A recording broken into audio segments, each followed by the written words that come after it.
மதுரைக்கு அருகில் உள்ள கல்லுப்பட்டியில் அமைந்துள்ள காந்தி நிகேதன் ஆசிரமத்திலே தன்னுடைய பள்ளி படிப்பை தொடங்கி மதுரை காமராஜர் பல்கலைக்கழகத்திலே MA மற்றும் PhD முனைவர் பட்டமை பெற்று ஒரு மிகச்சிறந்த பேராசிரியர் முனைவராக வலம் வந்து கொண்டிருக்கின்றார். தஞ்சாவூரில் அமைந்துள்ள சாஸ்திரா யூனிவர்சிட்டியில் பகுதி நேர பேராசிரியராக பணிபுரிந்து கொண்டு வருகின்றார். நம்மளுடைய மதுரைக்கு எய்ம்ஸ் மருத்துவமனை வருவதற்கு மிகுந்த பங்களிப்பை செய்தவர். GST நம்மளுடைய அரசாங்கம் கொண்டு வந்த பொழுது அதனுடைய விழிப்புணர்வு முகாம்களை கல்லூரிகளிலும் ட்ரேடர்ஸுக்கும் 50க்கும் மேற்பட்ட விழிப்புணர்வு கருத்தரங்கை நடத்தியவர். நம்மளுடைய மதுரை ஸ்மார்ட் சிட்டி வருவதற்காக தனி முயற்சியாக பல கொள்கைகளை கடைபிடித்து டெல்லியிலே போய் பறைசாற்றியவர். இது எல்லாவற்றிற்கும் மேலாக பல விவாதங்களை டிவி நிகழ்ச்சிகளிலே தொடர்நிலையாக நம்மளுடைய முன்னேற்றத்திற்காகவும் மக்களுடைய முன்னேற்றத்திற்காகவும் பறைசாற்றி கொண்டிருப்பவர். அதையெல்லாம் மேலாக நம்மளுடைய பிஜேபியின் மாநில செயலாளராக பணிபுரிந்து கொண்டிருக்கிறார். நம்மளுடைய திருப்பரங்குன்றம் MLA சட்டசபை தொகுதியிலே அதிகமான வாக்குகளை பெற்ற நம்மளுடைய பிஜேபியினுடைய வேட்பாளராக வலம் வந்தவர். இது எல்லாவற்றிற்கும் மேலாக எளிமையாக இனிமையாக பழகக்கூடியவர். ஒரு எந்த விதமான எதிர்பார்ப்பும் இல்லாமல் அனைவரும் தொடர்பு கொள்ளக்கூடிய மிகப்பெரிய அரசியல்வாதி. அதுதான் இன்னைக்கு ரொம்ப இலகுவாக தொடர்பு கொள்ளக்கூடிய அரசியல்வாதி. இது எல்லாவற்றுக்கும் மேலாக சிறந்த பேச்சாளர். நம்மளை எல்லாம் இன்று ஒரு மிகச்சிறந்த முறையிலே அறம் செய்வோம் என்ற தலைப்பிலே பேச வந்திருக்கின்றார். அவர்களை புரொஃபசர் முனைவர் டாக்டர் சீனிவாசன் அவர்களை இந்த அவைக்கு அறிமுகப்படுத்துவதிலே பெருமகிழ்ச்சி கொள்கின்றேன். கேபினட் அமைச்சராகவோ ஆளுநராகவோ வருவதற்கு பல ஆண்டு காலம் காத்திருக்க வேண்டும். நீங்க போற போக்குல கேபினட் பொறுப்பு அறிவித்து கொண்டு போகிறீர்கள். ஆளுநராக பல பேர் இங்கே மேடையிலே அமர்ந்திருக்கிறீர்கள். அதனால நான் கூட அரசியலுக்கு போகாமல் லயன்ஸ் கிளப்ல சேர்ந்து ஆளுநராக இருக்கலாம், அமைச்சராக இருக்கலாமோ என்ற ஒரு ஆசை வருகிறது. இன்று புதிதாக ஆளுநராக பொறுப்பேற்கின்ற அரிமா சங்கத்தினுடைய ஆளுநர் எனது அன்பு நண்பர், நான் இங்கு அவசியம் வர வேண்டும் என்று வேண்டி விரும்பி என்னை கேட்டுக்கொண்ட பெரியவர் மரியாதைக்குரிய ராமசுவாமி அவர்களே, இந்த நிகழ்ச்சியை எப்படியெல்லாம் அரிமா சங்கத்தில் உள்ளவர்கள் பணியாற்ற வேண்டும் என்று எடுத்துரைத்து அமர்ந்திருக்கின்ற பெரியவர் பேராசிரியர் நாகராஜன் அவர்களே,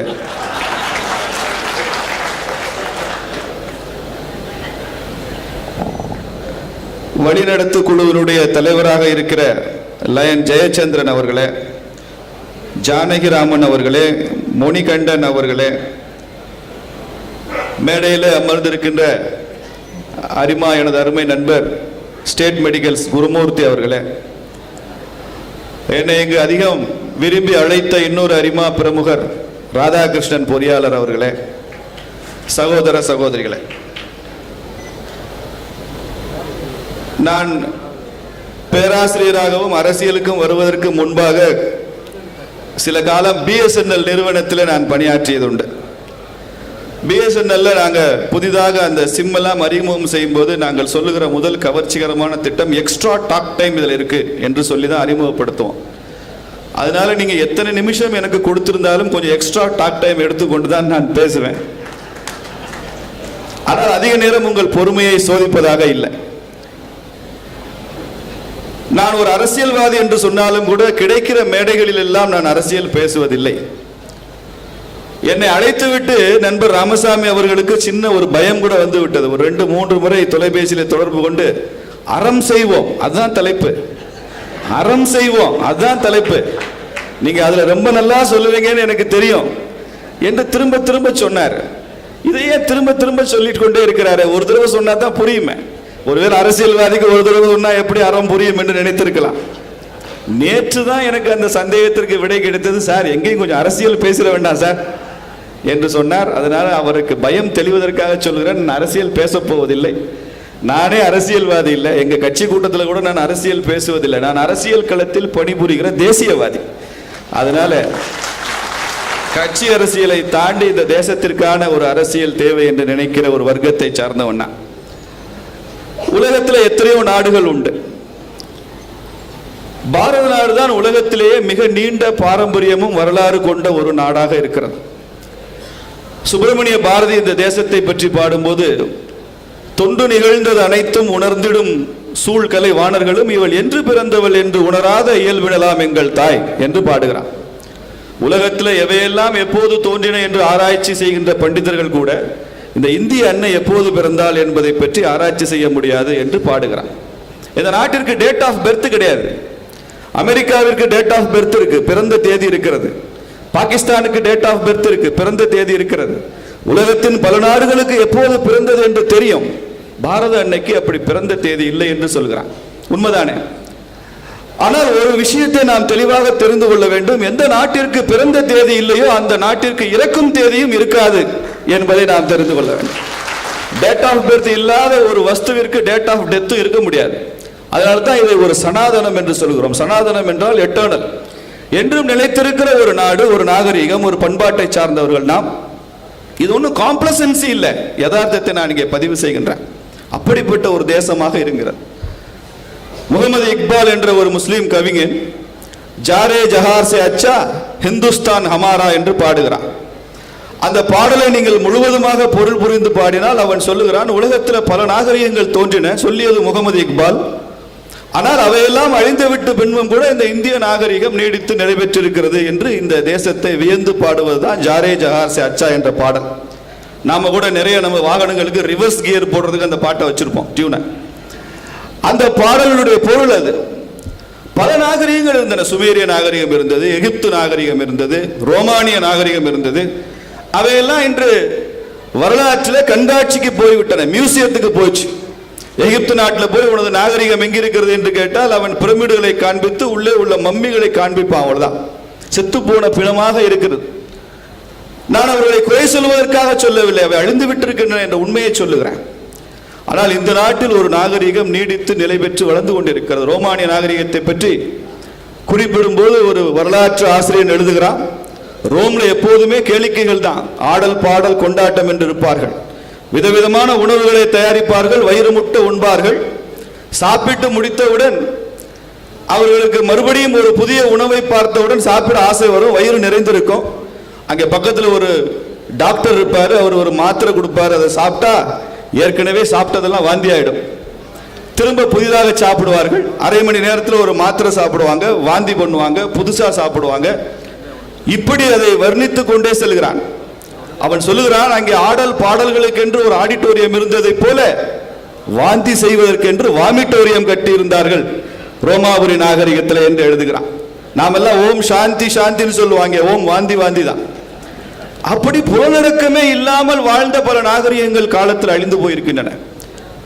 சுவாமி ரங்கநாதானந்த ராமகிருஷ்ண மடத்தை சார்ந்த சன்னியாசி சொல்வார், ஃப்ரீடம் ஃபார் சென்சஸ் என்பது மேற்கத்திய வாழ்க்கை முறை, ஃப்ரீடம் ஃப்ரம் தி சென்சஸ் என்பதுதான் இந்திய வாழ்க்கை முறை என்று சொல்வார். புலன்களில் இருந்து விடுதலை. புலன்களுக்கு விடுதலை இல்லைங்க.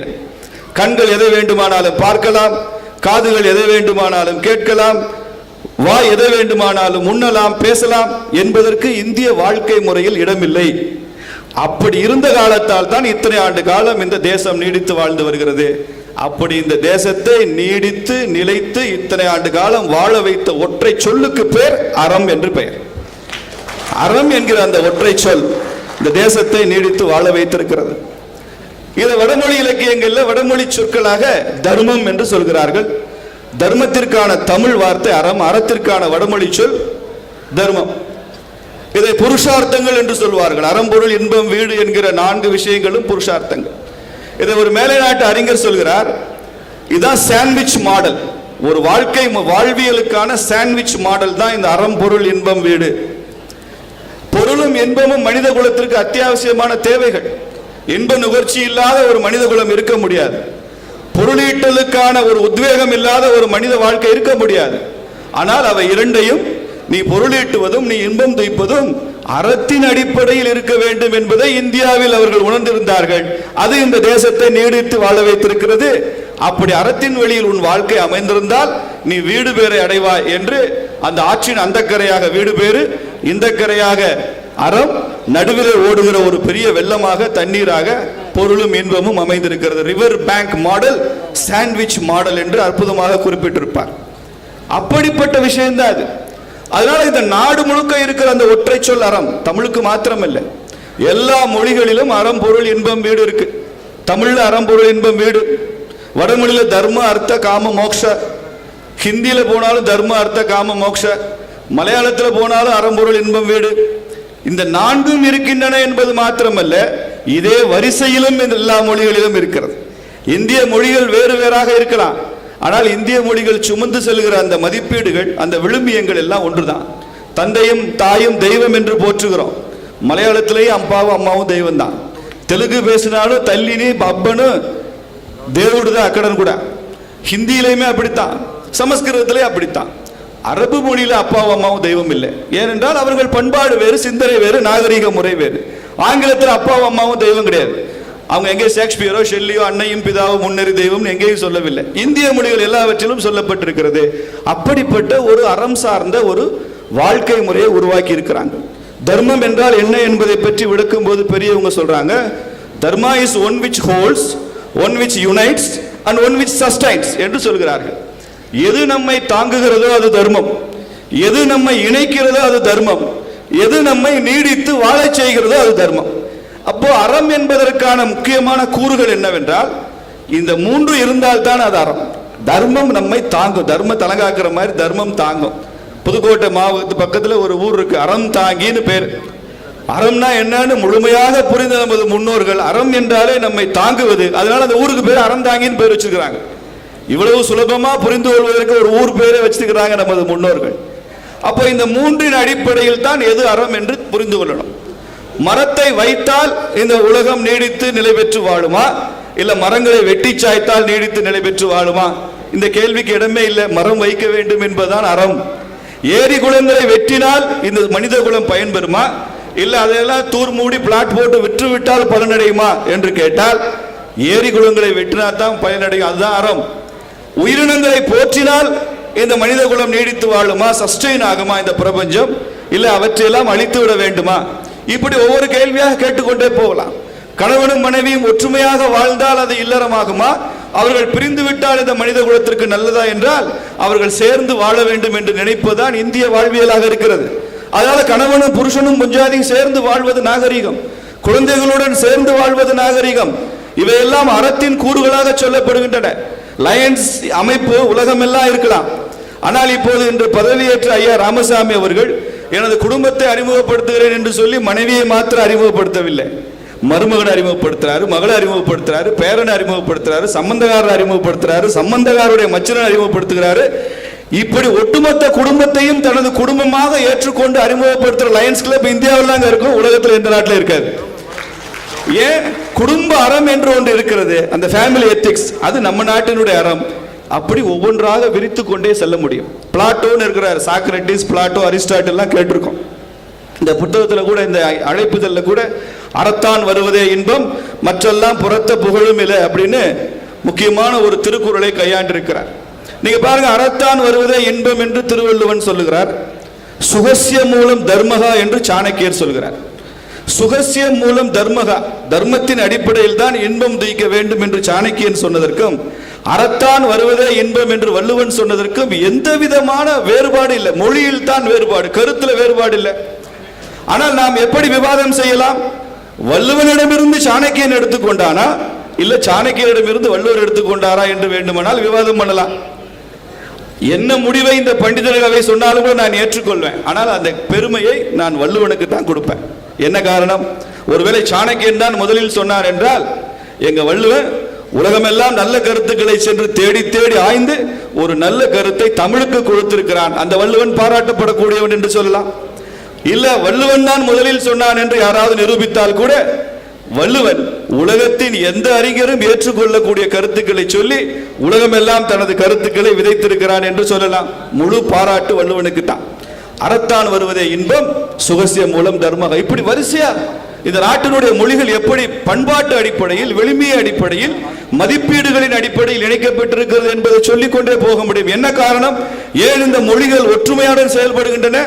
இந்த தர்ம அர்த்த காம மோக்ஷ, அறம் பொருள் இன்பம் வீடு என்ற அடிப்படை விழுமியங்களால் கட்டப்பட்டதான் இந்திய மொழிகள் என்பதனால இவையெல்லாம் அடிப்படையில் ஒருங்கிணைந்து இருக்கின்றன. எழுத்து அமைப்புகள் வேறு, ஒலி வேறு, உச்சரிப்பு வேறு, மொழியினுடைய இலக்கண கூறுகள் வேறு, ஆனால் அவை சுமந்து செல்லும் மதிப்பீடுகள் ஒன்றாக இருக்கின்றன. அதர்வன வேதத்தில் சமுத்திரவசனே தேவி என்று சொல்கிறார்.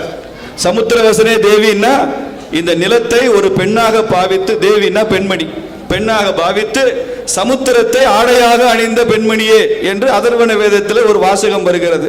இன்று நாம் பாடிய தமிழ்தாய் வாழ்த்தும் அதேதான். நீராறும் கடல் உடுத்த நிலமடந்தைக்கு எழில் ஒழுகும் என்று பாடுகிறோம். இந்த கடலை ஆடையாக உடுத்த நிலமடந்தையே என்று மனோன்மணியம் சுந்தரம் பிள்ளை பாடுகிறார். ஒரே பொருள்.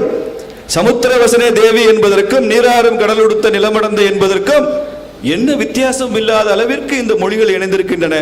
இந்த மொழியினுடைய ஊடுபொருளாக காட்சி தருகின்ற இந்த அறம் இருக்கிறதே, அது அவ்வளவு அற்புதமாக பணி செய்திருக்கிறது. இதை இந்த அடிப்படையை நாம் புரிந்து கொள்ளணும். பல்வேறு விதமான அறங்கள் சொல்றாங்க. இல்லற தர்மம், துறவரம், ராஜ தர்மம், புருஷ தர்மம். வீட்டில் ஒரு ஆண் எப்படி இருக்கணும், ஆணுக்குரிய லட்சணங்கள் எப்படி இருக்கணும். வினையே ஆடவர்க்கு உயிரே, மனையுரை மகளிருக்கு ஆடவர் உயிரேன்னு தமிழ் இலக்கியங்கள் சொல்கிறது. அப்படி ஒரு ஆண் எப்படி இருக்கணும், பெண் எப்படி இருக்கணும், ஒரு மன்னன் எப்படி இருக்கணும். நீங்க திருக்குறள் எடுத்துங்க. திருக்குறள் இருக்கக்கூடிய 1330 பாடல்களிலும் ஒவ்வொருவரும் எப்படி இருக்க வேண்டும் என்றுதான் சொல்லி இருக்கிறார் வள்ளுவர். ஒரு அப்பா எப்படி இருக்கணும், ஒரு மகன் எப்படி இருக்கணும், மகன் தந்தை காற்றும் உதவி. ஒரு தாய் எப்படி இருப்பா, அமைச்சர் எப்படி இருக்கணும், ஒரு மன்னன் எப்படி இருக்கணும், ஒரு துறவி என்பவன் எப்படி இருக்கணும். ஒவ்வொருவரும் அவரது கடமைகளை வலியுறுத்துகிறது தான் அறத்தினுடைய முதல் பண்பு. நமக்கு பிளாட்டோ பத்தி சொன்னா, பிளாட்டோ என்ன சொல்கிறார், மன்னன் அரசாங்கத்திற்கும் ஒரு தனி மனிதருக்கும் இடையில் எந்த விதமான தொடர்புகள், இடைப்பட்ட தொடர்புகள் இல்லை. நேரடியாக ஒரு தனி மனிதன் அரசாங்கத்திடமிருந்து தனது அத்தனை உரிமைகளையும் பெறுகிறான் என்பதுதான் மேற்கத்திய சித்தாந்தத்தின் அடிப்படை. ஏனென்றால் மேற்கத்திய சமுதாயங்கள் எல்லாமே கான்ட்ராக்ட் மாடல் சொசைட்டி, ஒப்பந்த முறை சமுதாயங்கள் அவை. ஆனால் இந்திய சமூகம் விட்டு வேறுபட்டது. இது உறவின் முறையில் அமைந்த சமுதாயம். இது ஒப்பந்த முறை சமுதாயம் அல்ல, உறவின் முறையில் அமைந்த சமுதாயம். எனக்கும் உங்களுக்கும் உள்ள உறவு, எனக்கும் என் மனைவிக்கும் உள்ள உறவு, எனக்கும் என் விரிந்த குடும்பத்துக்கும் உள்ளவு, எனக்கும் இந்த இயற்கைக்கும் உள்ள உறவு, எனக்கும் எனது ஊருக்கும் உள்ள உறவு, எனக்கும் கடவுளுக்கும் இருக்கிற உறவு என்று ஒரு உறவின் முறை உருவாக்கி அந்த உறவின் முறையில் அமைந்த சமுதாய அமைப்பு என்பதால் அரசாங்கத்திற்கும் ஒரு தனிநபருக்கும் இடையில நிறைய சமூக நிறுவனங்கள் இந்திய சமூகத்தில் இருந்துதான் தீரும். ஒரு தனி மனிதனுக்கு அப்புறமா இங்க குடும்பம் இருக்கும், குடும்பத்துக்கு அப்புறமா ஜாதி வரும், ஜாதிக்கு அப்புறமா பங்காளி பகாளி குலதெய்வம் எல்லாம் வரும். அதற்கப்புறம் சம்பிரதாயம் என்று ஒன்று சொல்வார்கள், சம்பிரதாயங்கள் என்று சொல்லி இணைக்கப்பட்ட அந்த ஆன்மீக வழிமுறை வரும். அதற்கப்புறம் எல்லா ஜாதிகளையும் கடந்த கிராம சமுதாயம் வரும். கடைசியாக அரசாங்கம் வரும். கடைசியா அரசாங்கம் வருவதுதான் இந்திய சமுதாயம். நேரடியாக அரசாங்கத்திடமிருந்து உரிமையை பெறுவது என்பது கான்ட்ராக்ட் மாடல், ஒப்பந்த முறை. இப்ப என்ன நம்ம நாட்டில் பிரச்சனைனா, நம்ம நாட்டினுடைய அரசியல் சாசன சட்டம், பாராளுமன்றம், அரசியல், அரசாங்கம் எல்லாம் ஒப்பந்த முறையில் நடைபெற்று நம்ம நாட்டினுடைய பாரம்பரியமான சமுதாயம் எல்லாம் உறவின் முறையில் இயங்கிக் கொண்டிருக்கிறது. பெட்ரோல் காரை வாங்கிட்டு டீசல் போட்டு ஓட்டுற மாதிரி ஒரு உறவின் முறையில் அமைந்த இந்த சமுதாயத்திற்கு, இந்த வரலாற்றுக்கு நாம ஒப்பந்த முறையில் அமைந்த அரசியலையும் சட்டங்களையும் வைத்துக் கொண்டு நடத்தி கொண்டிருக்கிறோம். இதுதான் பிளாட்டோ சொல்றான், பிளாட்டோனியன் வேர்ல்ட் வியூ என்று சொல்கிறார்கள். உரிமைகளை கோருகிறார்கள். அங்கே எல்லாம் அப்பாட்டிருந்து பையன் அமெரிக்காவில் வழக்கு மன்றத்தில் வழக்கு தொடுத்தான், எனக்கு டிவோர்ஸ் வேணும் அப்பாட்டிருந்து. அப்பாட்டிருந்து பையனுக்கு டிவோர்ஸ். என்ன காரணம்? நீதிமன்றம் டிவோர்ஸ் வழங்கியது. விவாகரத்துன்னு சொல்றோம் நாம, டிவோர்ஸுக்கு தமிழ் வார்த்தை. அப்பாட்டிருந்து பையனுக்கு டிவோர்ஸ் கொடுக்கிறது எப்படி விவாகரத்து ஆகும்? நம்ம டிவோர்ஸ்னா புருஷன் பொஞ்சாதி பிரிஞ்சிருந்த டிவோர்ஸ் நினைக்கிறோம். உறவு ரத்து. என்னை படிக்க சொல்கிறார் எங்க அப்பா, என்னை கண்டிக்கிறார் என் தந்தை, அவருக்கு என்னை கண்டிப்பதற்கான எந்த உரிமையும் இல்லை, எனவே என் தந்தையிடமிருந்து எனக்கு உறவை ரத்து செய்ய வேண்டும் என்று வழக்கு தொடுக்கிறான். நீதிமன்றம் ஏற்றுக்கொள்கிறது. இவன் தனக்கான உரிமைகளை அரசாங்கத்திடம் இருந்து பெறுகிறான். இவனை கண்டிப்பதற்கான உரிமை தந்தைக்கு இல்லை என்று சொல்லி அவனுக்கு உறவு ரத்து செய்யப்படுகிறது. இது மேற்கத்திய சமுதாயத்தினுடைய அடிப்படை. அந்த சமுதாயம் எல்லாமே ரைட் பேஸ்ட், உரிமை சார்ந்த ஒரு சமுதாய அமைப்பு தான் அங்கே இருக்கிறது. குழந்தைகள் உரிமை, பெண் உரிமை, விலங்குகள் உரிமை, கொசு கூட இங்க உரிமை இருக்குன்னு சொல்றாங்க. இப்படி அனைத்து வகையான உரிமைகளையும் கொண்ட ஒரு சமுதாயம் இந்திய சமுதாயம், கடமைகளில் ஊர்ன சமுதாயம். ஏனென்றால் இது தர்மத்தின் அடிப்படையில், அறத்தின் அடிப்படையில் உருவான சமுதாயம். Law will bring the rights, the dharma will bring you righteousness. அறம் சார்ந்த அரசியல் என்பது நமக்கு கடமைகளை உருவாக்கும். சட்டத்தின் அடிப்படையான ஒரு சமுதாய அமைப்பு என்பது நமக்கு உரிமைகளை கொடுக்கும். இப்ப இந்திய சமுதாயம் இந்த சிக்கல்ல சிக்கி கொண்டு தவிக்கிறது. எது சரியான வழி, எந்த திசை வழியில் போவது என்கிற குழப்பம் நமக்கு இருக்கு. ஒரு பையனும் பொண்ணும் காதலிச்சா நெருங்கிய நண்பர்கள் வேண்டான்னு சொல்றான். அந்த ஊர்ல பல பேர் கல்யாணம் பண்ணிக்க வேண்டான்னு சொல்றான். ஏன்? திருமணம் செய்து கொள்வது என்பது எனது தனிப்பட்ட உரிமை இல்லை. இங்க ஒரு பெண் வீட்டுக்கு வருகிறான்னா எனக்கு மனைவியா வரான்னு இல்லை, எங்க அப்பா அம்மாவுக்கு அவன் மருமகளா வரணும், என் தங்கைக்கு அவன் ஆத்தனாரா வரணும், என் தம்பிக்கு அவன் அண்ணியா வரணும். இப்படி பல உறவுகளும் சேர்ந்து முடிவெடுக்கிற இந்திய குடும்ப சூழலில் இது என் உரிமை என்று நான் இங்கே செயல்பட முடியாத ஒரு சூழல் இங்கே சமூகத்தில் இருக்கு. ஆனால் சட்டம் அதை அங்கீகரிக்கிறது. அந்த சட்டத்தின்படி நினைக்கின்ற காவல் நிலையங்கள் அதை அங்கீகரிக்கின்றன. போலீஸ் ஸ்டேஷனுக்கு போனால் ஏட்டையா கல்யாணம் பண்ணி வச்சிருவாரு. ஆனால் ஒட்டுமொத்த சமுதாயமும் அவர்கள் திருமணத்தை அங்கீகரிக்க மறுக்கும், சட்டம் அங்கீகரிக்கும். ஏனென்றால் சட்டம் ஒப்பந்த முறையில் செயல்படுகிறது, இந்த சமுதாயம் உறவின் முறை அடிப்படையில் செயல்படுகிறது. இந்த ரெண்டு வித்தியாசத்தை புரிந்து கொள்வதற்கான அந்த உதாரணத்தை சொல்றேன். அப்படி இந்த நாட்டில் ஒரு பெரிய குழப்பம், அறம் சார்ந்த ஒரு சமூக வாழ்க்கைக்கு வந்ததற்கு காரணமே இந்த மேற்கத்திய சிந்தனையினுடைய தாக்கம் தான் நமக்கு. ஹஜ்ஜி வெல்ஸ்னு ஒரு பெரிய சிந்தனையாளர், அந்த ஹஜ்ஜி வெல்ஸ் மகாத்மா காந்திக்கு ஒரு கடிதம் எழுதுகிறார். உலகம் எல்லாம் மனித உரிமை சாசனம் ஒன்று தயார் செய்து கொண்டிருக்கிறோம். நீங்கள் இந்தியாவின் மகத்தான தலைவர், அந்த மனித உரிமை பிரகடனத்தில் சாசனத்தில் என்னவெல்லாம் இடம்பெற்றிருக்க வேண்டும் மனித உரிமைகளாக என்று உங்கள் கருத்தை எங்களுக்கு பதிவு செய்து அனுப்புங்கள் என்று ஹஜ்ஜி வெல்ஸ் ஒரு கடிதம் எழுதுகிறார். நீண்ட கடிதம், அது புத்தகங்களில் காண கிடைக்கும், ஆவணங்கள் இருக்க. மகாத்மா காந்தி அதற்கு பதிலாக கடிதம் எழுதவில்லை, ஒரு டெலிகிராம் தான் கொடுக்கிறார், ஒரு தந்தி கொடுக்கிறார். அந்த தந்தியில் குறிப்பிடுகிறார், எங்கள் நாட்டில் உரிமைகள் என்று எதுவுமே இல்லை, உரிமைகள் என்று எதுவும் இல்லாத நாடு எங்கள் நாடு, எங்கள் பண்பாடு அப்படிப்பட்ட பண்பாடு. ஒரு மனிதனின் உரிமை என்பது இன்னொரு மனிதனின் கடமையாக இருப்பதால் அனைவருமே தங்கள் கடமைகளை செய்கிற சமுதாயத்தில் உரிமைக்கான முழக்கங்கள் தேவையற்று போகும் அப்படின்னு அவர் தந்தி கொடுக்கிறார். இது எவ்வளவு ஒரு ஆழமான கருத்தை மகாத்மா காந்தி சொல்லியிருக்கிறார் என்று நாம் பார்க்கணும். இது அறம் சார்ந்த சமுதாயம், எனவே இங்கே கடமைக்குத்தான் முக்கியத்துவம், உரிமைக்கு முக்கியத்துவம் இல்லை என்று சொல்வதை இன்று எத்தனை அரசியல் கட்சிகள் ஏற்றுக்குவாங்க? எத்தனை அரசாங்கங்கள் சட்டங்கள் இதை ஏற்றுக்கொள்ளும்? பாராளுமன்றம் இதை எடுத்து நிராகரித்து விடும். ஏன்? இன்று உள்ள அரசியல் political discourse, the political narrative of the country is totally different. அப்போது அப்படி இல்லை. பின்னால் அதை பற்றி விரிவாக காந்தி பேசுகிறார். ஒரு தொழிலாளிக்கு ஊதிய உயர்வு வேண்டும் என்பது அவனது உரிமையாக இருக்கலாம். தன்னிடம் நீண்ட காலமாக பணியாற்றுகிற தொழிலாளிக்கு ஊதிய உயர்வு கொடுக்க வேண்டியது அந்த நிர்வாகத்தின் கடமை. என் குழந்தைக்கு கல்வி வேண்டும் என்பது என் குழந்தையின் உரிமை மாத்திரமல்ல, ஒரு நல்ல தகப்பனாக நல்ல கல்வியை என் குழந்தைக்கு கொடுக்க வேண்டியது எனது கடமை. இப்படி ஒவ்வொன்றாக பிரித்து பாருங்கள். சமுதாயத்தில் யாரோ சில பேருடைய கடமை தான் இன்னொருத்தர் உரிமையாக மாறுகிறது.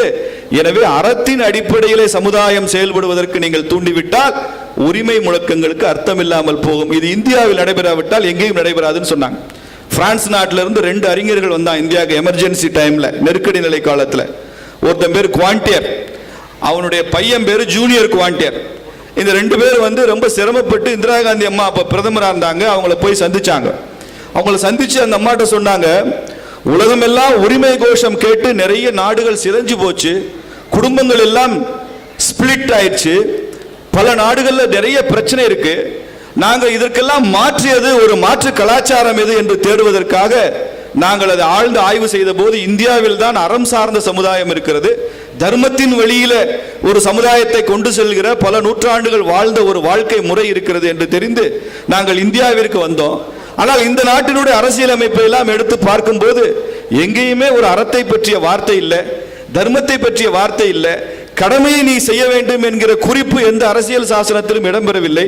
இந்திய அரசியல் சாசனத்தில் கூட நீ உன் கடமையை செய்ய வேண்டும் என்கிற வலியுறுத்தல் இல்லாவிட்டால் உலகத்தில் நாங்கள் எங்கு சென்று இதை பார்க்க முடியும்? இந்தியா இதை செய்ய வேண்டாமா என்று இந்திரா காந்தி அம்மையாரிடம் கோரிக்கை வைத்து அந்த அம்மையாரும் இது சரியான முடிவுதான் என்று சொல்லி article 51A the fundamental duties of Indian citizen என்று நெருக்கடி காலத்தில், நெருக்கடி எமர்ஜென்சி டைம்ல ஒரு அரசியல் சாசன சட்ட திருத்தம் கொண்டு வந்து 51A சேர்த்தாங்க.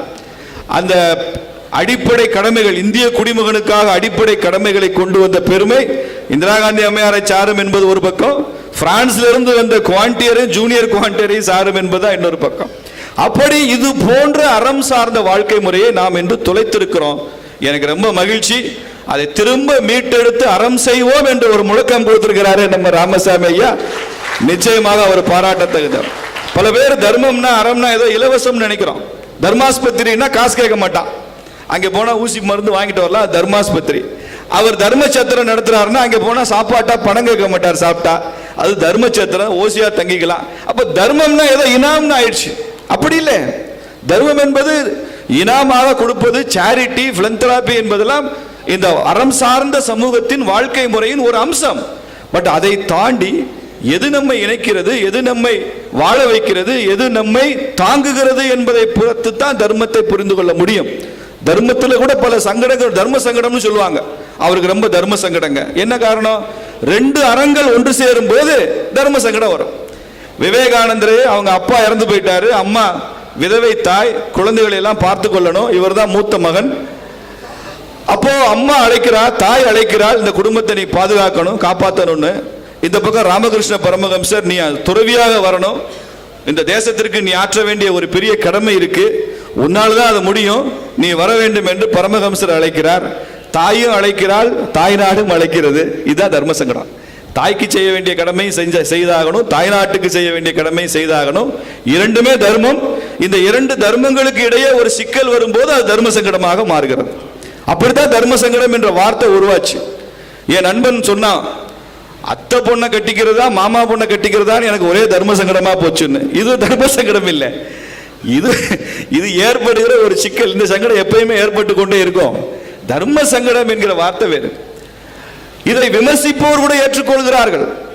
சோசியலிச சமுதாயம் என்பதற்கு சமதர்ம சமுதாயம் தான் தமிழ்ல மொழிபெயர்க்கிறாங்க. கம்யூனிஸ்ட் கட்சியில கூட, பொது உடைமை கட்சியில கூட, அங்கே கூட தர்மம் என்ற வார்த்தை வருகிறது. அரசியல் கட்சிகள் கூட்டணி வைக்கிறாங்க. கூட்டணி வைத்த அரசியல் கட்சியினுடைய தலைவர் அந்த கட்சியை விமர்சித்து பேசினா மறுநாள் பத்திரிகை அறிக்கை வருது, கூட்டணி தர்மத்தை மீறலாமா அப்படின்னு வருது. அரசியல் பேசிட்டேன் சார், மன்னிச்சுங்க, கூட்டணி தர்மத்தை மீறலாமா அப்படின்னு. அப்ப கூட்டணியில கூட ஒரு தர்மம் இருக்கு. அப்படிப்பட்ட தர்மத்தை அடிப்படையாக கொண்டிருக்கிறாங்க. இந்த வாழ்க்கை முறை இருக்க, சுருக்கமா சொன்னா, ஒட்டுமொத்த பிரபஞ்சத்துடனும் நாம் வைத்திருக்கிற உறவு தாங்க அறம். ஒட்டுமொத்த பிரபஞ்சத்துடன், இந்த இயற்கையுடன், வாழ்க்கை முறையுடன், குடும்பங்களுடன், சமுதாயங்களுடன், பக்கத்து மனிதனுடன், ஒரு நிறுவனத்துடன் நாம் வைத்திருக்கிற உறவு இருக்கிறதே, அந்த உறவுக்கு பெயர் அறம் என்று பெயர். அதற்காக 5 விஷயங்களை நமது முன்னோர்கள் சொல்லி சென்றிருக்கிறார்கள். நான் சொல்லுகிற வார்த்தை கொஞ்சம் வடமொழி சொல்லாக இருந்தாலும் கூட அதனுடைய பொருள் உங்களுக்கு புரியும் என்பதால் அந்த 5 விஷயங்களை மாத்திரம் சொல்லி நிறைவு செய்கிறேன். எனக்கும் பசிக்குது, உங்களுக்கும் பசிக்கும். 1, நாம் இந்த சமூகத்திற்கு கடன் பட்டிருக்கிறோம் என்று சொல்கிறது இந்திய வாழ்வியல். நாம் கடன் பட்டுதான் கடைசி வரை வாழ்கிறோம் என்பதை சொல்லுவதுதான் இந்திய சமுதாயத்தினுடைய வாழ்க்கை முறை. அதைத்தான் நாகராஜன் ஐயாவும் சொன்னாங்க. நான் இன்னும் இஎம்ஐ கட்டிக்கிட்டு இருக்கேன், கடன் பட்டு தான் நான் லயன்ஸ் கிளப் நடத்திக்கிட்டு இருக்கிறேன்னு சொன்னாரு. அதனால சரியான அறத்திற்கான அடிப்படையை சரியாக புரிந்து கொண்டு லயன்ஸ் கிளப் நடத்துகிறவர் பெரியவர் நாகராஜன் அவர்கள் தான். ஆனால் நான் சொல்லுகிற கடன் என்பது எனக்கு வேண்டிய எல்லாவற்றையுமே நான் இந்த சமுதாயத்திடம் இருந்தால் பெற்றுக்கொள்கிறேன். ரியல் சென்ஸ்ல எதுக்குமே மரியாதை கிடையாது, ரிலேட்டிவ் சென்ஸ்ல தான் எல்லாத்துக்கும் மரியாதை. இந்த உலகத்தில் ஒரே ஒரு மனுஷன் தான் இருக்கிறான்னா, அவன் உயரமானவனா குள்ளமானவனா, அவன் கருப்பா சிவப்பா, ஒரே ஒரு மனுஷன் தான் இருக்கான் உலகத்தில். அவன் உயரம்னு சொல்லுவீங்களா குள்ளம்னு சொல்லுவீங்களா? அவன் ஆம்பளையா பொம்பளையா கூட சொல்ல முடியாது. ரெண்டாவதா ஒருத்தர் வரும்போதுதான், இன்னொரு பாலினம் வரும்போதுதானே இது ஆண் இது பெண் என்று சொல்ல முடியும். அறிவாளியா முட்டாளா எதுவுமே சொல்ல முடியாது. எந்த ஒரு விவரமும் கிடையாது அவனை பத்தி. அவன் ஏதோ ஒரு மனுஷன், அவ்வளவுதான். அப்போ என்னை பற்றிய நல்ல குணங்களை பற்றி சொல்வதற்கு கூட இன்னொரு மனிதன் தேவைப்படுகிறான். நான் சிவப்பானவன் என்று ஒருவர் பீற்றிக் கொண்டால் பல பேர் கருப்பா இருக்கிறதுனால தான் காரணம் இவன் பீற்றிக் கொள்றான்னு அர்த்தம். நான் பணக்காரன் என்று ஒருவன் தன்னை பற்றி பெருமிதமாக நினைத்துக் கொள்வான் என்றால் பலாயிரக்கணக்கான ஏழைகள் இருந்து அவர்கள் ஏழைகளாக இருப்பதால் இவன் பணக்காரன் என்று பீற்றிக் கொள்கிறான். நான் வசதியான பெரிய கார்ல வர்றேன்னு சொன்னா மற்றவங்க எல்லாம் 2 வீலர்லையும் சாதாரண கார்லையும் வர்றதுனால தான் எனக்கு அந்த பெருமை இருக்கிறது. அப்ப அந்த பெருமைக்கு காரணம் மற்றவங்க தான், இந்த வசதி வாய்ப்புகள் இல்லை. இன்னொரு மனிதன் இல்லாமல், இந்த சமூகம் இல்லாமல் நான் என்கிற மனிதன் இருக்க முடியாது. ஒரு தனி மனிதன் என்ற ஒன்றே இல்லை, சமுதாயம் தான் இருக்கிறது என்பதுதான் இந்திய சிந்தனை. சமுதாயம் என்றே ஒன்று இல்லை, தனி மனிதன் தான் இருக்கிறான் என்பதுதான் மார்கரெட் தாட்சர் அம்மா சொன்ன சிந்தனை. மேலை நாடுகள் அப்படிதான் யோசிக்கிறாங்க, இண்டிவிஜுவலிஸ்டிக் சொசைட்டி. இங்க அப்படி இல்லை, சமுதாயத்தை தவிர வேற எதுவுமே கிடையாது. தனி மனிதன் என்று யாரும் இல்லை. சமுதாயம் நன்றாக இருந்தால் நான் நல்லா இருக்கலாம். சமுதாயம் பூரா கொசு இல்லைன்னா என் வீட்டிலையும் கொசு இருக்காது. என் வீட்டில் மாத்திரம் கொசு இருக்கக்கூடாது என்று நான் நினைத்தால் என்ன போராட்டம் நடத்தினாலும் என்னை சுற்றி கொசுவாக இருக்கிறப்ப என் வீட்டுக்குள்ளேயும் கொசு வரத்தான் செய்யும். அப்போ இந்த சோசியல் பொல்யூஷன் இருக்கு, அது என் வீட்டுக்குள்ள உடனே வரத்தான் செய்யும். அதனாலதான் நம்ம ஊர்ல சோசியல் போலீசிங் இருக்கு. சம்பந்தம் இல்லாத யாரோ ஒருத்தன் கூட நம்மளை கண்டிப்பாங்க. பல பேர் கிராம வாழ்க்கை வாழ்ந்தவங்க இங்க பல பேர் தெரியும், நமக்கு சம்பந்தமே இருக்காது. என்ன பள்ளிக்கூடத்துக்கு போகாம சுத்திட்டு இருக்கேன்னு ஒரு தாத்தா கேட்பார். நீ என்ன தாத்தா அப்படி கேட்கிறேன்னு சொல்ல முடியாது. அவருக்கு பயந்துகிட்டு சரியான நேரத்துக்கு நாங்கெல்லாம் பள்ளிக்கூடத்துக்கு போனது உண்டு. பீடி சிகரெட் தெரியாம பிடிக்கிற பையங்க அப்பா அம்மாவுக்கு மாத்திரம் பயப்பட மாட்டான், அந்த ஊர்ல எல்லா பெரியவங்களுக்கும் பயப்படுவான். ஏன்? யார் பார்த்தாலும் கண்டிப்பாங்க. Social policing. ஏன்?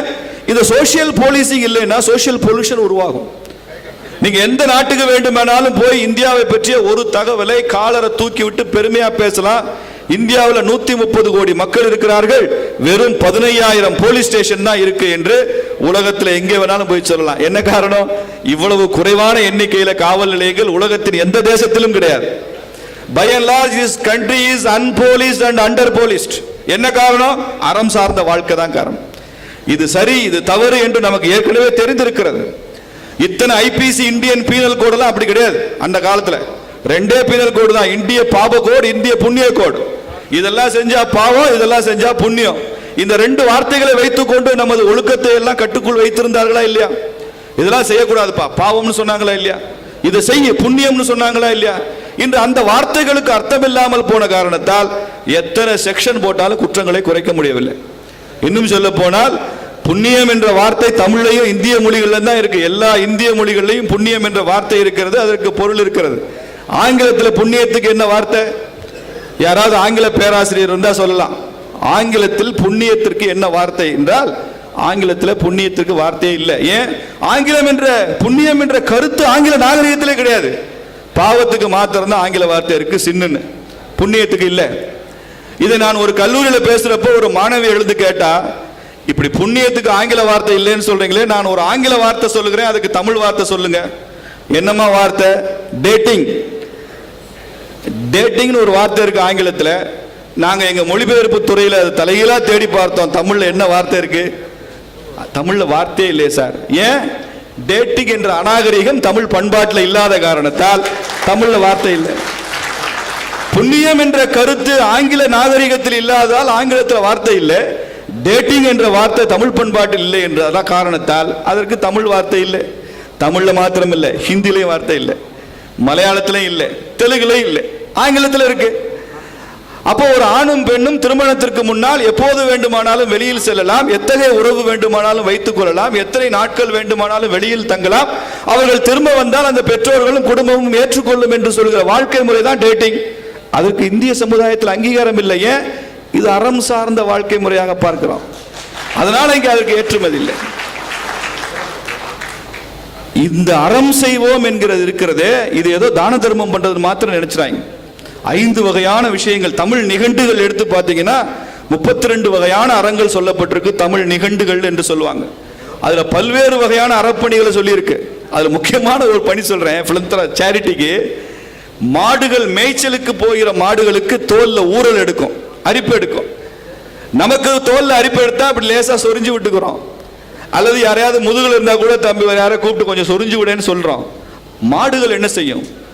மிருகங்களுக்கு அப்படி வாய்ப்பு இல்லை.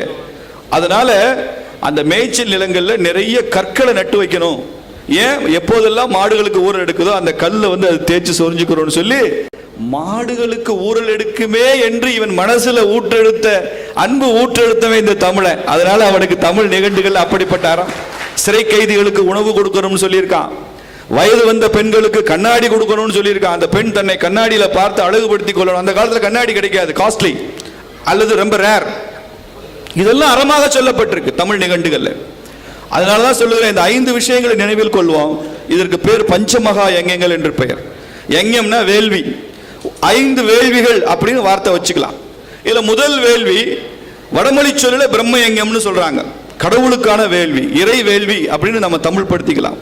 அன்றாட வாழ்க்கை முறையில் நாம் அறம் சார்ந்த வாழ்க்கை வாழ்வதற்கு, அறம் செய்வோம் என்று சொல்வதற்கு நமது வாழ்க்கை முறையில் ஆண்டவனுக்கென்று ஒரு இடம் இருக்கணும், பிரார்த்தனைக்கென்று ஒரு இடம் இருக்கணும், வழிபாட்டுக்கென்று ஒரு இடம் இருக்கணும். இறைவனுக்கு இடம் இருக்கிற ஒரு வாழ்க்கை முறையை நாம் கொண்டு செல்ல வேண்டும் என்பதுதான் இந்த இறைவனுக்கான இறை வேள்வி என்று சொல்கிறார்கள் நமது முன்னோர்கள்.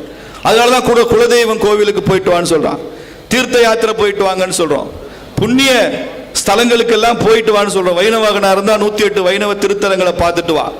நீ சைவனா இருந்தா 12 ஜோதிர்லிங்கங்களை தரிசனம் பண்ணிட்டு வா. நீ சக்தனா இருந்தா 108 சக்தி ஸ்தலங்களை பார்த்துட்டு வா. என்றெல்லாம் நமது முன்னோர்கள் ஏன் சொன்னார்கள் என்றால், இறை வேள்வி. நமது ஆன்மாவிற்கு உணவளிப்பதுதான் பிரார்த்தனை. உடம்புக்கு உணவளிக்கிறதுக்கு வெளியில நிறைய இருக்கு. ஆன்மாவிற்கு உணவளிப்பதுதான் பிரார்த்தனை. அந்த பிரார்த்தனைக்கு தான் இறை வேள்வி என்று சொன்னார்கள். இதை ஒரு மனிதன் செய்யணும். அப்படி செய்யும் போதுதான் இறைவனுக்கு பட்ட கடன் நாம் தீர்க்கிறோம் அப்படின்னு அர்த்தம். இறைவனுக்கு நாம் கடன் பட்டிருக்கிறோம். அந்த கடனை தீர்ப்பதற்கு என்ன வழி? இந்த இறை வழிபாட்டில் நமக்கு நம்பிக்கை இருக்கணும். கடவுளை நம்பி அதை செய்யணும்னு சொல்றான். பல பேருக்கு கடவுளை கும்பிடுறாங்க, நம்பிக்கை இல்லை. ஓ காட் பிராக்கெட்ல if you are there, please help me பிராக்கெட்ல இஃப் யூ கேன். இப்படி சந்தேகத்தின் அடிப்படையில் தான் நாம் பயணம் செய்கிறோமே தவிர முழுமையான இறை நம்பிக்கை நமக்கு இருக்கிறதா? அதை நோக்கி நாம் பயணம் செய்ய வேண்டாமா? கடவுள் காந்தி சொல்றாரு, கடவுள் இல்லை என்று சொல்லிவிட்டால் என்னால் ஒரு நிமிடம் கூட உயிர் வாழ முடியாதுன்னு சொல்றாரு. கடவுள் ஒருத்தன் இல்லைன்னு யாராவது நிரூபிச்சிட்டீங்கன்னா அடுத்த நிமிஷம் என்னால் உயிர் வாழ கூட முடியாது, நான் செத்து போயிடுவேன். ஏன்னா கடவுள் இருக்கிறார் நம்பிதான் நான் என் அத்தனை பணிகளையும் செய்து கொண்டிருக்கிறேன் என்று சொல்கிறார். எனக்கு ரொம்ப மகிழ்ச்சி, உங்க லைன்ஸ் பிரார்த்தனையில கூட பிளட்ஜா பிரார்த்தனையான்னு தெரியல, கடவுளுக்கு ரொம்ப முக்கியத்துவம் கொடுத்து ஒரு பிளட்ஜ் எடுக்கிறீங்க. ரொம்ப சந்தோஷம், வாழ்த்துக்கள். அப்படி இறைவனுக்கு இடம் இருக்க வேண்டும் என்பது ஒன்று. இரண்டாவது வேள்வி ரிஷி யங்கம் என்று சொல்கிறார்கள். நமது முன்னோர்களுக்கு நாம் செய்கின்ற வேள்வி, ரிஷிகளுக்கு மகான்களுக்கு செய்கின்ற வேள்வி. திருவள்ளுவர் திருக்குறள் கொடுத்தாரு, திருமூலர் திருவாசகம் கொடுத்து திருமந்திரம் கொடுத்தாரு, திருவாசகம் வந்தது, 4000 திவ்ய பிரபந்தம் வந்தது, குரான் வந்தது, பைபிள் வந்தது. இது போன்ற புனித நூல்கள் எல்லாம் நமது முன்னோர்கள் மகான்கள் நமக்கு விட்டு சென்றிருக்கிறாங்க. இவற்றையெல்லாம் வாசிக்க வேண்டும் என்பதுதான் இந்த மகான்களுக்கு செய்கிற வேள்வி, ரிஷி யங்கம் என்று சொல்கிறார்கள். இதை வாசிக்க வேண்டும் என்பது மாத்திரமல்ல, வாழ்க்கை முழுக்க வாய்ப்பு கிடைக்கும் போதெல்லாம் இதை 4 பேருக்கு எடுத்து சொல்ல வேண்டும் என்பதும் இந்த ரிஷிகளுக்கு நாம் பட்ட கடன்களை தீர்க்கிறோம். நீங்கள் ஒரு கிறிஸ்தவராக இருந்தால் பைபிள் வாசிக்கணும், அதுல உள்ள நல்ல விஷயங்களை எடுத்து வெளியில சொல்லணும், கிறிஸ்தவர்களுக்கு சொல்லணும். நீங்கள் ஒரு இந்துவாக இருந்தால் தேவாரமோ திருவாசகமோ பிரபந்தமோ திருக்குறளோ வேதங்களோ உபநிடதங்களோ நீங்கள் வாசிக்கணும். அந்த நல்ல கருத்துக்களை இந்துக்களுக்கு எடுத்து சொல்லணும், இந்து கருத்துக்களை இந்துக்களுக்கு சொல்லணும், முஸ்லீம் கிறிஸ்டியன் சொல்றது இல்லை. அதுதான் பிரச்சனையாகுது பல நாடுகள்ல. நீங்கள் நல்ல முஸ்லீம்களாக இருந்தால் குர்ஆனுடைய கருத்துக்களை எல்லாம் எடுத்து இஸ்லாமிய மக்களுக்கு சொல்லி அவர்களை நெறிப்படுத்த வேண்டிய கட்டாயம் உங்களுக்கு இருக்கிறது. தினசரி வாசிக்கணும், தினசரி அதை எடுத்து சொல்லணும், அதை உள்வாங்கணும். இவையெல்லாம் நாம் அந்த ரிஷிகளுக்கு மகான்களுக்கு பட்ட கடன்களை தீர்க்கும் அன்றாட பாடங்கள் இதுல வேண்டும் என்று சொல்வது அறம் சார்ந்த சமூக வாழ்க்கை முறையினுடைய மிக முக்கியமான அம்சம். இது இரண்டாவது கடன். மூன்றாவதாக சொல்லப்படுகிறது மனுஷ யஞ்ஞம், மனித வேள்வி. இந்த மனித குலத்திற்கு நான் பட்ட கடனை நான் தீர்க்க வேண்டும் என்று சொல்கிறார்கள். இது ரொம்ப முக்கியமாக சொல்லுகிறோம். இந்த மனிதனுக்கு நாம் செய்கின்ற சேவை இருக்கிறது, இது இறைவனுக்கு செய்கின்ற சேவை. இறைவனுக்கு செய்கின்ற சேவை இருக்கே, அது மனுஷனுக்கு செய்கிற சேவை இல்லை. பாருங்க, மனுஷனுக்கு செய்கிற சேவை இறை தொண்டு, ஆனால் இறை தொண்டு மனித தொண்டு அல்ல. இதை பற்றி வாரியார் சுவாமிகள் நல்ல உதாரணத்தோட விளக்குவார். அவர் சொல்வாரு, திருவோரத்தில் இருக்கிற தபால் பெட்டியில எல்லாம் நீங்க கடிதம் எழுதி அதில் போஸ்ட் பண்ணா தலைமை தபால் நிலையத்துக்கு அந்த லெட்டர் வந்துடும். தலைமை தபால் நிலையத்தில் போய் நீங்க ஒரு லெட்டரை போஸ்ட் பண்ணா திருவோரத்தில் இருக்கிற போஸ்ட் பாக்ஸ்லாம் அது வராது. அது மாதிரி கோயில்ல போய் நீங்க கடவுளுக்கு தொண்டு செஞ்சா அது தெருவோரத்து மக்களுக்கெல்லாம் வராது. இந்த தெருவோரத்தில் இருக்கிற சாதாரண மக்களுக்கெல்லாம் நீ தொண்டு செஞ்சீங்கன்னா அது நேரா கடவுளுக்கு போயிடும் அப்படின்னு வாரியார் சுவாமிகள் ஒரு உதாரணம் சொல்லுவார். அது மாதிரி மனிதனுக்கு தொண்டாற்ற வேண்டாம். எனக்கு ரொம்ப மகிழ்ச்சி, நான் வந்ததிலிருந்து இந்த நிகழ்ச்சியில் நான் பேச துவங்கும் வரை இந்த லைன்ஸ்ல நீங்க மனித குலத்திற்கு ஆற்றிய தொண்டை பற்றி தான் பேசிக் கொண்டிருக்கிறீர்கள். வாங்க, இந்த வேனை திறந்து வைக்கலாம். Eye care and eye donation, freezer box, இன்னென்ன திட்டங்களுக்கு இவ்வளவு பணம் செலவழிச்சிருக்கிறோம், இவ்வளவு மக்கள் பலன் பெறுவார்கள். இதெல்லாம் மனித குலத்திற்கு ஆட்டுகிற தொண்டு. அது மாத்திரம் இல்லைங்க, அவங்களுக்கு நல்ல சொல். யாவர்க்குமாம் இறைவருக்கு ஒரு பச்சிலை, யாவர்க்குமாம் உண்ணும் போது ஒரு கைப்பிடி, யாவர்க்குமாம் பசுவிற்கு ஒரு வாயுரை, யாவர்க்குமாம் மக்களுக்கு ஒரு இன்னுரை தானேன்னு சொல்றாருல இல்லையா? பசுவுக்கு ஒரு வாயுரை கொடு, இறைவனுக்கு ஒரு பச்சிலை கொடு, ஒண்ணும் முடியல ஒரு நல்ல வாக்கியம் சொல்லு, நல்லா வருடான்னு சொல்லு, தட்டி கொடு, சூப்பரா பண்ணிட்டேன்னு சொல்லு. இதெல்லாம் மனுஷன் எங்க தான் மனிதனுக்கு செய்கின்ற சேவை.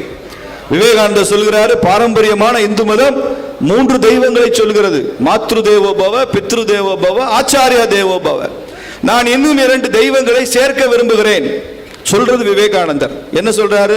மூர்க்க தேவோ பவ. மூர்க்கன்னு சொன்னா படிக்காதவன் அர்த்தம். அந்த காலத்துல மூர்க்கன்னா முரடன் நாம புரிஞ்சிருக்கோம். படிக்காதவன் அர்த்தம், கல்வி அறிவு இல்லாதவன். மூர்க்க தேவோ பவ. தர்திர தேவோ பவ. தர்திரம்னா ஏழ்மை. ஏழ்மையில் இருப்பவன் கடவுள், கல்வி அறிவில்லாதவன் கடவுள் என்று புதிய 2 கடவுள்களை நான் சேர்க்க விரும்புகிறேன் என்று சொன்ன துறவி வீரத்துறவி விவேகானந்தர். அதனாலதான் அவருடைய வார்த்தைகளுக்கு அவர் வல்லமை கிடைச்சது. ஒரு வயதான மூதாட்டி உன் வாசலில் நின்று பிச்சை எடுக்கிறாள் என்றால் ஏதோ ஒரு கிழவி வந்து நிற்கிறாள் என்று அர்த்தம் அல்ல, சாட்சாத் சரஸ்வதியே வந்திருக்கிறாள் என்று நினைத்துப்பார். அவளுக்கு பிச்சையிடுவதன் மூலமாக நீ அவளுக்கு உதவி செய்கிறாய் அல்ல, உனது ஆன்மாவிற்கான உதவி அவள் உனக்கு செய்கிறாள் என்று பொருள் என்று சொன்னவர் விவேகானந்தர். அப்படி மனித குலத்திற்கு தொண்டாற்ற வேண்டும் என்பது, மனித குலத்திற்கு நாம் பட்ட கடன் என்பது சாதாரண விஷயம் இல்லை. ஒரு மனுஷன் சக மனுஷன் இல்லைன்னா நம்ம வாழவே முடியாது. ஒரு தெருவில் நான் நடந்து போயிட்டு இருக்கேங்க, 2 நாய் அப்படியே டெரரைஸ் பண்ணுது, அப்படியே பார்க்குது, கொஞ்சம் பயம் வருது. அது பார்க்குற பார்வையை பார்த்தா இன்னும் 1 நிமிஷம் தான், பாஞ்சு கடிச்சு கொதறிடும் போல தெரியுது. திரும்பி சுத்தும் பார்த்தேன், 10-20 அடி தள்ளி ஒருத்தர் ஹேண்டிகேப்டு லேசா அப்படியே நடந்து வர்றாரு. ஒரு சந்தோஷம் மனசுக்குள்ள. ஏன்? அவர் என்னை காப்பாத்திடுவாருனா இல்ல, இன்னொரு மனுஷன் இருக்கிறாரு, அட்லீஸ்ட் என்னைய கடிக்கிற நாய் அவரையும் கடிக்கிறோம்னா இல்ல, இன்னொரு மனிதனை பார்த்த மாத்திரத்தில் நான் தனியாக இல்லை, என்னுடைய அச்சம் பாதி போயிடுது. ஒரு பஸ்ல நீங்க தனியா ஒரு பெண்மணி போட்டோம், சொத்து எல்லாம் ஆண்கள் பயந்துட்டே தான் இருப்பாங்க, தனியா ட்ரெயின்ல கம்பார்ட்மெண்ட்ல இருப்பாங்க. ஆனா இன்னும் ஒரு 2-3 பெண்கள் அந்த கம்பார்ட்மெண்ட்ல இருக்கட்டும், ஒரு தைரியம் வரும். ஓ, இன்னும் 2 பெண்கள் இருக்காங்க, தைரியம் வருது இல்ல? அப்போ சக மனிதன் அவன் யாருன்னு தெரியாது, ஊர் தெரியாது, பேர் தெரியாது, பேசக்கூட மாட்டோம், ஆனால் பார்த்த மாத்திரத்தில் நமக்கு தைரியம் வரும். அப்படி இந்த மனித குலம் ஒருவருக்கு ஒருவர் செய்கிற தொண்டு மிக பிரம்மாண்டமானது. இதான் மனுஷ யஞ்ஞம். 4வதாக பித்ரு யஞ்ஞம்.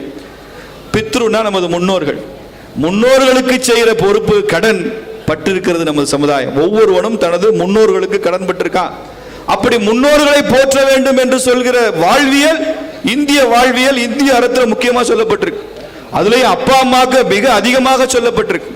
யாராவது திதி கொடுக்காதவங்க எல்லாம் கயாவுக்கு போய் புத்த கயால திதி கொடுத்தா அப்பாவுக்கு 1 பிண்டம் தான் வைப்பான் சார். யாராவது போயிருக்கீங்களான்னு தெரியல.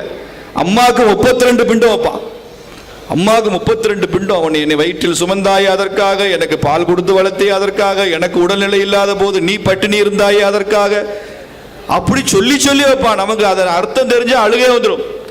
அப்படி தாய் தந்தையரை போற்றுகிறது என்பது சாதாரண விஷயம் இல்லை. முன்னோர்களை, பெற்றோர்களை, பெரியோர்களை அத்துணை பேரையும் மதித்து வாழ வேண்டும் என்பதுதான் பித்ருயங்கம். முன்னோர்களுக்கு செய்த கடன், எனது மூதாதையருக்கு நான் பட்ட கடன், இதை நான் தீர்க்க வேண்டும் என்று சொன்னால் அவர்களை மதிக்கணும், அவர்களை போற்றணும், அவர்கள் போற்றியபடி நான் வாழணும். இது ரொம்ப முக்கியம். பெண்களை மதிக்கிற சமுதாயமாக இந்திய சமுதாயம் இருந்து வந்திருக்கிறது பாரம்பரியமா. இன்னைக்கு அதிகமாக பல்வேறு கருத்தியல் தாக்கத்தின் மூலமாக இன்று பெண்களுக்கு உரிய மரியாதை குறைந்து பெண்கள் மீதான வன்முறை அதிகமாக இருக்கு. எத்திர நாரியஸ்து பூஜ்யந்தே ரமன்தே தத்ர தேவதகான்னு சொல்றான். எங்கு பெண்கள் பூஜிக்கப்படுகிறார்களோ அங்கு எல்லா விதமான தேவதைகளும் குடிகொண்டிருக்கும் அப்படிங்கிறது தான் அதுக்கு அர்த்தம். பெண்களை மதிக்கிற சமுதாயம், பெண்களை மதிக்கிற வீடுகள், பெண்களை கேட்டு முடிவெடுக்கிற குடும்பங்கள் நிச்சயமாக முன்னுக்கு வரும். அவர்களுக்கு வாழ்க்கையில உயர்வு இருக்கு. எங்கு பெண் புறக்கணிக்கப்படுகிறாளோ, பெண்ணுக்கு மரியாதை இல்லையோ, பெண்ணுடைய ஆலோசனைக்கு மரியாதை இல்லையோ, அந்த குடும்பமோ நிறுவனமோ தேசமோ முன்னுக்கு வருவதற்கான வாய்ப்பு கம்மி. இங்க பெண்களை தான் அப்படி நினைக்கிறோம். we worship women gods, we worship women as gods என்று சொல்வார்கள். நரேந்திர மோடி அவர்கள் ஜெர்மனி போனப்ப இந்திய பண்பாட்டை பற்றி பேசுகிறார். அதுல முக்கியமான வரி இந்த வரி சொல்றாரு, in India we worship women gods, we worship women as gods என்று சொன்னார். அவ்வளவு டெலிகேட்ஸ் எழுந்து நின்று கை தட்டினாங்க. ஏன்? இந்த கருத்து அவங்களுடைய இறையியல்ல இல்ல. அங்கே God the father தான், God cannot be mother. இந்தியாவில் தான் God can both father as well as mother. கடவுள் என்பவன் அப்பாவாகவும் இருக்கலாம் அம்மாவாகவும் இருக்கலாம் என்பது இந்திய இறையியல், இந்திய மெய்யியல். இது அந்த நாடுகளில் இல்லாத காரணத்தினால அவங்களுக்கு அந்த கருத்து புதிதாக இருக்கிறது. we worship women gods என்று சொன்ன உடனே அத்துணை பெண்களும் எழுந்து நின்று கைதட்டினார்கள் என்றால் இதுவும் அறம் சார்ந்த வாழ்க்கை முறைக்கு அடையாளம். இதைத்தான் முன்னோர்களுக்கு செய்கின்ற வேள்வி என்று சொல்கிறோம். கடைசியாக ஒரு வார்த்தை, பூத யஞ்ஞம். பூதம்னா பஞ்சபூதம், இயற்கை. இந்த இயற்கைக்கு நாம் பட்ட கடனை தீர்க்க வேண்டும் என்று சொல்லி இருக்கிறது நமது அறத்துல. அறம் செய்வோம் என்பதற்கான மிக முக்கியமான காரணம் இந்த இயற்கைக்கு நாம் பட்ட கடனை தீர்க்கணும். இயற்கைன்னா என்ன? இந்த மலைகள், இந்த நதிகள், இந்த மண்ணு, இந்த காற்று, இந்த ஆகாயம், இந்த உயிரினங்கள், இந்த தாவரங்கள், இந்த சூரியன், இந்த சந்திரன் எல்லாம் சேர்ந்தது இயற்கை. இந்த இயற்கையோடு இணைந்து நீ வாழ்கிறாயா? You should not torture this nature. Francis Bacon என்ற ஒரு தத்துவ அறிஞர் சொல்றான், எப்போது மனித குலம் சிறப்படையும் யூ ஷுட் டார்ச்சர் தி நேச்சர்ங்கிறான். இயற்கையை எந்த அளவு வதைக்கிறோமோ அந்த அளவுக்கு மனித குலம் பயன்படும். எந்த அளவுக்கு பெட்ரோல் டீசல் எடுக்கிறியோ அந்த அளவுக்கு நல்லா இருப்ப. எந்த அளவுக்கு தண்ணி அதிகமாக செலவழிக்கிறோ அந்த அளவுக்கு நீ நல்லா இருப்ப. எந்த அளவுக்கு எல்லா மெட்டல்ஸ் மினரல்ஸ் எல்லாத்தையும் எடுக்கிற சுரங்கங்கள்ல இருந்து அந்த அளவுக்கு உன் வாழ்க்கை வசதியாக இருக்கும். இதுதான் பிரான்சிஸ் பேகன் சொன்னது. ஆனால் இது எந்த அளவு இயற்கையை அழிக்கும்? இது சுற்றுச்சூழலுக்கு உகந்த ஒரு வாழ்க்கை முறையை கொடுக்குமா? பாரம்பரியமான இந்தியாவில் இயற்கை அறம் எப்படியெல்லாம் சொல்லப்பட்டிருக்கு. ஒரு காங்கிரஸ் மாநாட்டில் ஜவஹர்லால் நேருவும் மகாத்மா காந்தி பேசி கொண்டிருக்கிறாங்க. காந்தி பல் துலக்கி கொண்டிருக்கிறார். அலகாபாத்தில் நடக்குது அந்த காங்கிரஸ் மாநாடு. அப்போ பேசிக்கொண்டே காந்தி சொல்றாரு நேரு, நான் ஒரு சின்ன தவறு பண்ணிட்டேன் என்று சொல்கிறார். நேருவுக்கு புரியவில்லை. என்ன பாபுஜி, என்ன தவறு செய்தீங்க? இல்ல, வழக்கமான ஒரு குவளை தண்ணீர்ல தான் பல் துளைக்கிட்டு முகமெல்லாம் கழுவிக்குப்பேன், வாயெல்லாம் கழுவிப்பேன். இன்னைக்கு உங்களோட பேசிக்கிட்டு பேச்சு சுவாரஸ்யத்துல 2-3 குவளைகள் பயன்படுத்திட்டேன் தண்ணீரை அப்படின்னு காந்தி சொல்றாரு. நேருவுக்கு சிரிப்பு வருது. அவருக்கு புரியல. பல விஷயம் நேருவுக்கு புரியாது. Because he discovered India. அப்போ நேரு சொல்றாரு, பாபுஜி இது சபர்மதி, பாபுஜின்னா காந்தி அப்படிதான் கூப்பிடுவாங்க, இது சபர்மதி ஆசிரமம் இல்ல. சபர்மதி குஜராத்தில் இருக்கு, ரொம்ப வறட்சியான பகுதி. நீங்க ஒரு குவளை தண்ணீர்ல தான் அங்க நீங்க பல் துலக்கணும். இங்க பாருங்க, அப்படி ஜன்னலை திறந்து காமிச்சா அப்படியே கங்கை யமுனையும் பிரவாகம் எடுத்து போயிட்டு இருக்கு. அலகாபாத்ல திரிவேணி சங்கமம் இல்லையா? பாருங்க, 3 குவளை இல்ல, 30 குவளை, 3000 குவளை, எவ்வளவு வேணாலும் நீங்க பல் தேய்க்கலாம். அப்ப காந்தி சொல்றது அதான் ரொம்ப பஞ்ச் டயலாக் சொல்றாரு. மகாத்மா காந்தி ரொம்ப பஞ்ச் டயலாக் சொல்றது ரொம்ப கெட்டிக்காரு. அவர் சொல்றாரு, இயற்கையில எவ்வளவோ இருக்கலாம் நேரு, ஆனா மனுஷன் தனக்கு என்ன வேணுமோ அந்த அளவு குறைஞ்சபட்சம் தான் இயற்கையிலிருந்து எடுத்துக்கணும். இயற்கை வைத்திருப்பதெல்லாம் இயற்கைக்கு தானே தவிர மனிதனுக்கு அல்ல அப்படின்னு சொல்றாரு. இந்த இயற்கை எண்ணெய் அத்துணை மனிதர்களின் தேவையும் நிறைவேற்றுவால் ஒரே ஒரு மனிதனுடைய பேராசையை கூட இந்த இயற்கை எண்ணெயால் நிறைவேற்ற முடியாதுன்னு சொல்றாரு. இன்னைக்கு உலகத்தில் எங்கே போனாலும் சுற்றுச்சூழல் மாநாட்டில் காந்தின்னு போட்டு nature could satisfy every man's needs but it will not satisfy even a single man's greed ன்னு போட்டிருப்பா. நமக்கு கிடைத்த மிகப்பெரிய அங்கீகாரம் இயற்கையோடு இணைந்த வாழ்க்கை. உலகத்தில் அமெரிக்க மக்கள் 4%, அவர்கள் நுகர்கிற இயற்கை வளம் 40%. 4% Americans they consume 40% world resources. ஆனா உலக மக்கள் தொகையில் இந்தியா 17%. நமக்கு இயற்கை அளித்திருக்கிற இயற்கை வளங்கள் வெறும் 7% தான். 17% மக்கள் 7% இயற்கை வளங்களை எப்படி பயன்படுத்த முடியும்? நாம ஒரு அன்ரிஸ்ட்ரிக்டட் ஒரு கன்சியூமரிசம் வெஸ்டர்ன் சொசைட்டி மாதிரி நாம போனா நமக்கு தண்ணி இல்ல, பேப்பர் இல்ல, மின்சாரம் இல்ல, உணவு இல்ல. அப்ப நாம மின்சாரத்தை சிக்கனமா தான் பயன்படுத்த முடியும். அப்படி செய்தால் இயற்கைக்கு நாம் பட்ட கடனை அடைக்கிறோம்னு அர்த்தம். நாம பெட்ரோல் டீசலை குறைச்சு தான் பயன்படுத்த முடியும். அப்படி யாராவது செய்தால் நாம பூதயங்கம் செய்து கொண்டிருக்கிறோம்னு அர்த்தம். நாம ஒரு மரம் வச்சா பூதயங்கம் செய்யறோம்னு அர்த்தம். ஒரு மரத்தை வெட்டாவிட்டால் பூதயங்கம் செய்கிறோம்னு அர்த்தம். உயிரினங்களை காப்பாற்றுகிற ஒரு வாழ்க்கை வாழ்ந்து முடிந்தால் நாம் பூதயங்கம் செய்திருக்கிறோம், இயற்கைக்கான வேள்வியை செய்திருக்கிறோம் என்ற அர்த்தம். இப்படி 5 அடிப்படையான வேள்விகள் இந்திய வாழ்க்கை முறையில இந்திய சூழல்ல சொல்லப்பட்டிருக்கு. இது எல்லாமே அவுட் ஆஃப் சிலபஸ், பாடத்திட்டத்தில் இல்லை. அதனால நீங்க கேபிவின்னு போட்டு கட்டாயம் பரீட்சைக்கு வரும்னா கேபிவின்னு போட்டு பாடம் படிக்கிறானே நமது மாணவன், அவனுக்கு இதெல்லாம் தெரியாது. நீங்க லயன்ஸ்ல லீடர்ஷிப் இன்ஸ்டிடியூட் எல்லாம் ஆரம்பிக்கும் போது தயவு செய்து இதையும் ஒரு பாடமாக சேர்த்து அறம் சார்ந்த ஒரு வாழ்க்கை முறையை எடுத்து சொல்லி அவர்களுக்கு நீங்கள் புரிய வைக்க வேண்டாம். ஏன்னா இந்த அறம் இல்லை என்றால் எதுவுமே இல்லை. சிலப்பதிகாரம் எழுதிய இளங்கோவடிகள் ஏன் தான் சிலப்பதிகாரம் எழுதினேன் என்பதற்கு 3 காரணங்களை சொல்றார். அரசியல் பிழைத்தோர்க்கு அறம் கூற்றாவதும், உரைசால் பத்தினியை உயர்ந்தோர் ஏத்துவர் என்பதும், ஊழ்வினை உறுத்து வந்து ஊட்டுதும் என்பதும், நாட்டுதும் யாமோர் பாட்டுடை செய்யுள் என்று 3 காரணங்களுக்காக நான் இந்த சிலப்பதிகாரத்தை எழுதுகிறேன் என்று சொல்கிறார். அதுல முதல் வார்த்தையே அரசியல் பிழைத்தோர்க்கு அறம் கூற்றாவது. அப்போ அரசியல் இருப்பவர்களுக்கு கூட அறம் கூற்றாகும். பாண்டிய மன்னன் தவறான நீதி சொன்னான், செத்து போனான், அறம் அவனை கொன்று விட்டது என்று சொல்ல வருகிறார் இளங்கோவடிகள். அப்போ அரசியல்ல தான் அறம் மீறி செயல்படக்கூடிய செயல்பாடு அதிகம் இருக்கிறது. அரசியல்வாதிகள் தான் அறத்தை பற்றி அதிகம் தெரிந்திருக்க வேண்டும், அதிகம் அதை புரிந்திருக்க வேண்டும் என்ற நோக்கத்தில் தான் ஐயா ராமசாமி அவர்கள் அரசியல்வாதியை கூப்பிட்டு அறத்தை பேசியாவது தொலை, நீ செய்யாட்டியும் பரவாயில்ல நீ பேசு என்று சொல்லி இருக்கிறார். அவர் கட்டளையை ஏற்று நானும் எனது கருத்துக்களை பகிர்ந்து கொண்டிருக்கிறேன். வாய்ப்புக்கு நன்றி. பாரத் மாதா கி ஜெய். அறம் சார்ந்த வாழ்வின் அடிப்படை அன்பு. அன்பால் அகிலத்தை ஆளலாம். மக்களுக்கு செய்யும் தொண்டு மகேசனுக்கு செய்யும் தொண்டு. இயற்கையை பேணுவோம், இன்பமாய் வாழ்வோம், ஆதலால் அறம் செய்வோம் என்ற தலைப்பில் சிறப்புரையாற்றிய சிறப்பு விருந்தினர் அவர்களுக்கு நன்றிகள் பல. அவரை கௌரவம் செய்து கொண்டிருக்கிறார் நமது ஆளுநர்.